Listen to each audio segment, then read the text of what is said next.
Hello everyone, welcome you all the strugglers on your own channel the unlimited struggler. आप सभी strugglers का आपके अपने चैनल द अनलिमिटेड स्ट्रगलर में एक बार फिर बहुत बहुत स्वागत है। पीपल डेवलपमेंट एंड एनवायरनमेंट की सीरीज़ में आज हम डिस्कस करेंगे hydro electric, geothermal and nuclear energy क्या होती है, किस तरह से ये प्रोड्यूस होती है और क्या इनकी लिमिटेशंस हैं और क्या इनके एडवांटेज हैं, उसके बारे में आज हम जो है वो डिस्कस करेंगे आज के वीडियो लेक्चर में। वीडियो स्टार्ट करने से पहले आप लोगों से रिक्वेस्ट रहेगा कि हमारे चैनल द लिमिटेड स्ट्रगलर को सब्सक्राइब कर लें और बेल आइकन को हिट कर लें ताकि आपको हर आने वाले लेटेस्ट वीडियो के इंस्टेंट नोटिफिकेशन मिलती रहे। हमारा फेसबुक और इंस्टाग्राम पेज है द लिमिटेड स्ट्रगलर के नाम से, उसको लाइक करें और फॉलो करें ताकि एजुकेशन सेक्टर से जुड़ा हुआ हर लेटेस्ट अपडेट अब तक जल्दी से जल्दी पहुँचे। हैंड रिटन नोट्स पेपर 1 और पेपर 2 मैनेजमेंट के सॉफ्ट फॉर्म में और हार्ड फॉर्म में दोनों तरह से अवेलेबल है। अगर आपको चाहिए तो आप दिए गए नंबर्स पे कॉल कर सकते हैं, व्हाट्सएप कर सकते हैं। बिल्कुल मिनिमम प्राइसेस पे आपको जो है वो नोट्स उपलब्ध करवाए जाएंगे।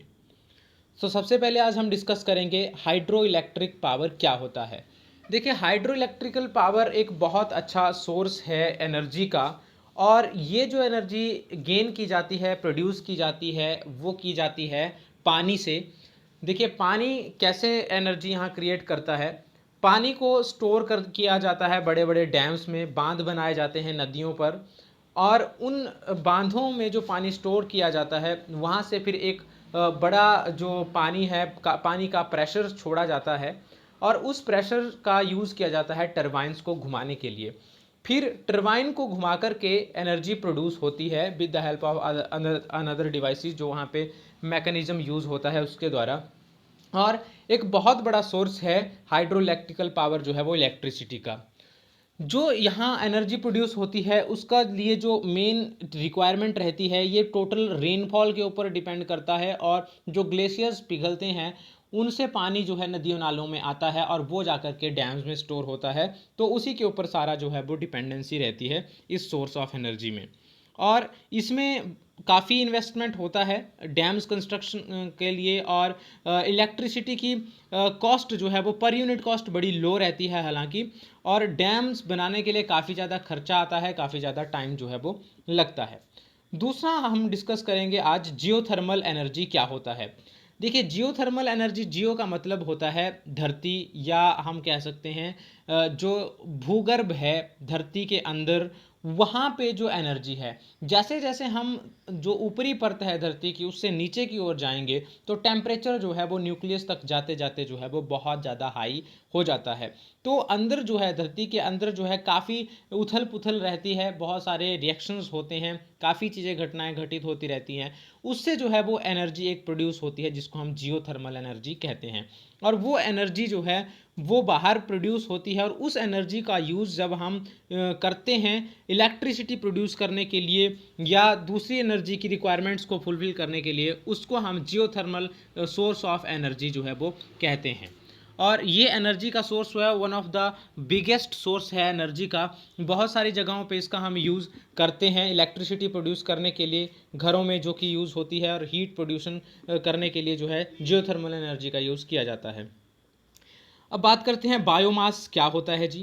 देखिए, बायोमास एक ऑर्गेनिक सोर्स है। ऑर्गेनिक सोर्स है मतलब ऑर्गेनिक चीज़ें इसमें यूज़ होती हैं और उनसे जो है एनर्जी प्रोड्यूस की जाती है। सच एज जो बाय प्रोडक्ट्स होते हैं हमारे एग्रीकल्चर्स के, फॉरेस्ट्स के, ठीक है, जो हाउस होल्ड वेस्ट होता है, म्यूनसिपल वेस्ट होता है, जैसे कि मान लीजिए हम जो है घरों में एनिमल्स, हमने पेट एनिमल्स रखे होते हैं, उनका जो वेस्ट होता है उसका यूज़ किया जाता है यहाँ पे। जो फसलों का जो वेस्ट रहता है, जो फसलों का यूज़ करने के बाद, फसलें निकालने के बाद जो है उनका डंठल वंठल रह जाते हैं, उन सब का यूज़ किया जाता है यहाँ पे जो है वो ऑर्गेनिक बायोमास एनर्जी प्रोड्यूस करने के लिए। और इसका यूज़ जो है, इस एनर्जी से जो है हम बायोफ्यूल तैयार करते हैं, इलेक्ट्रिसिटी तैयार करते हैं, और बहुत सारे केमिकल्स जो हैं वो तैयार किए जा सकते हैं। और इसको हम पूरी तरह से जो बोलते हैं, इसको हम बायो एनर्जी कहते हैं, या एक बायोलॉजिकल सोर्स है एनर्जी का। इसके एडवांटेजेस क्या है? बहुत ही कॉस्ट इफेक्टिव है, मतलब बहुत सस्ता, चीपर सोर्स है, बहुत कम पोल्यूशन इसमें होता है, और रिन्यूएबल है, मतलब इसको हम, इसकी जो एनर्जी है उसको हम दोबारा किसी फॉर्म में चेंज करके यूज़ कर सकते हैं। जो बच जाता है उसके बाद उसका यूज हम कर सकते हैं एग्रीकल्चर्स के लिए, अपने गार्डन्स के लिए, जो मैन्योर तैयार करने के लिए, खाद तैयार करने के लिए, जो एक बायो खाद होती है। और इसमें एक बहुत बड़ा पोटेंशियल है इस सोर्स का, बहुत ज़्यादा एनर्जी जो है इससे हम प्रोड्यूस कर सकते हैं। इसके अलावा जो हम बोल सकते हैं कि ये यूज़ किया जाता है बायोमास, ठीक है, किसके लिए, जो हमारी क्रॉप्स हैं वहाँ पे कार्बन ऑक्सीजन और क्या कहते हैं, माफ़ कीजिएगा, कार्बन डाइऑक्साइड और ऑक्सीजन प्रोड्यूस करने के लिए यूज़ किया जा सकता है वहाँ पे। इसके बाद अब बात करते हैं बायोफ्यूल क्या होता है। देखिए बायोफ्यूल की अगर हम बात करें तो ये भी एक रिन्यूएबल लिक्विड फॉर्म में रहता है फ्यूल। अब जैसे हमने बात की पहले कि हम जो हमारे बायोलॉजिकल वेस्ट्स रहते हैं, चाहे फसलों के, चाहे जंगलों के, चाहे घरों में पेट एनिमल्स के म्युनिसिपल वेस्ट रहते हैं, उनका यूज़ यहाँ पे होता है फ्यूल प्रोड्यूस करने के लिए, जिसको हम बायो एथनॉल बोलते हैं। इसको हम यूज़ करते हैं बायोडीजल के साथ, और इसका यूज़ किया जाता है बायोडीजल और बायोएथनॉल का व्हीकल्स को चलाने के लिए, और काफ़ी बड़े लेवल पे जो है इसका यूज़ आज की डेट में किया जा रहा है। और ये जो प्रोड्यूस किया जाता है बायो एथनॉल, ये शुगर बीट से, शुगर केन से और कॉर्न से जो है वो प्रोड्यूस किया जाता है। तो मेजर सोर्स जो है बायो एथनॉल के या बायोफ्यूल के हम कह सकते हैं वो शुगर बीट, शुगर केन और कॉर्न है। अब बात करते हैं बायोगैस क्या होता है। देखिए बायोगैस क्या है, एक बैक्टीरियल एक्शन है जिसमें कि हम क्या करते हैं, जो एनिमल का वेस्ट होता है या ह्यूमन वेस्ट भी हम इसको यूज़ करते हैं यहाँ पे, क्या कहते हैं, जो सीवरेज होता है, सीवरेज से जो बैक्टीरियल रिएक्शन होता है जिससे जो है ह्यूमन और जो एनिमल वेस्ट है वो प्रोसेस होता है, और वहाँ से जो गैस निकलती है उस गैस का यूज किया जाता है। उस गैस को हम मीथेन गैस कहते हैं, जनरली वो मीथेन गैस होती है, और उस गैस का यूज़ किया जा सकता है फ्यूल के रूप में और कुकिंग पर्पजेज़ के लिए। तो उसके बाद जो बच जाता है वेस्ट, उसका यूज़ हम करते हैं अपनी फील्ड्स में, एग्रीकल्चरल फील्ड्स में एज ए मैन्योर, खाद के रूप में। अब बात करते हैं न्यूक्लियर एनर्जी क्या होता है जी। न्यूक्लियर एनर्जी एक प्रोसेस है, हम कह सकते हैं केमिकल या सॉरी न्यूक्लियर रिएक्शन है, जिसको हम न्यूक्लियर फ्यूजन कहते हैं।